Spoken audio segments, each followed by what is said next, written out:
ወዳጆቼ የእስራኤል ሰዎች ከግብጽ ሲወጡ ባዶ እጃቸው መውጣት የለባቸውም።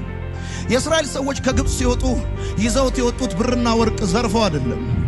የነሱ ብቻ ሳይሆን የአባቶቻቸው ብቻ ሳይሆን የዘር ማንዘሮቻቸው የድካም ዋጋ ግብጽ ምድር ላይ ፈሷል።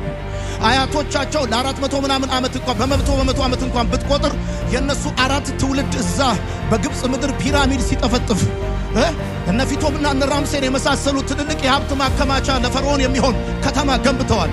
በነፃ ነው የገነቡት። ጭቃ እየረገጡ ነው ዘመናቸውን የጨረሱት። ወጥተው የተቀበሩት ከጭቃ ውስጥ ነው። ጊዜያቸው፣ ልጅነታቸው፣ መልካቸውን ሁሉ ጨርሰዋል። እና ከግብጽ ሲወጡ ታዲያ ባዶ እጃቸውን ይወጣሉ እንዴ? የራሳቸውን ብቻ ሳይሆን የአባቶቻቸውን የድካም ዋጋ እግዚአብሔር አስመልሶላቸው መጽሐፍ ሲናገር ከብርና ከወርቅ ጋር ከግብጽ አወጣቸዋል። ባዶ እጃቸውንም አይወጡም። አንድ ነገር የትኛውም ሕግ የዚህ ዓለም ስርዓት ያንተን ሊያስመልስልህ ይችላል። የ7 ቅምቅማያትን የ4 ቅምቅማያትን የድካም ዋጋ የብዙዎቻችን አባቶች፣ እናቶች፣ ፋሚሊዎች ደክመው በባዶ ሞተው ሊሆን ይችላል። እግዚአብሔር ግን ሞገሱን ሲሰጥ ያንተን ሂሳብ ብቻ ሳይሆን የሚያወራርደው የዘር ማንዘርን ሂሳብ አምጥቶ ይሰጣል።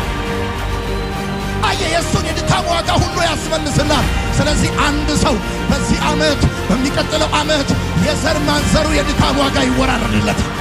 እግዚአብሔር በጌታ በኢየሱስ ስም ነገራችሁን መልሶ በእጃችሁ ያስገባል።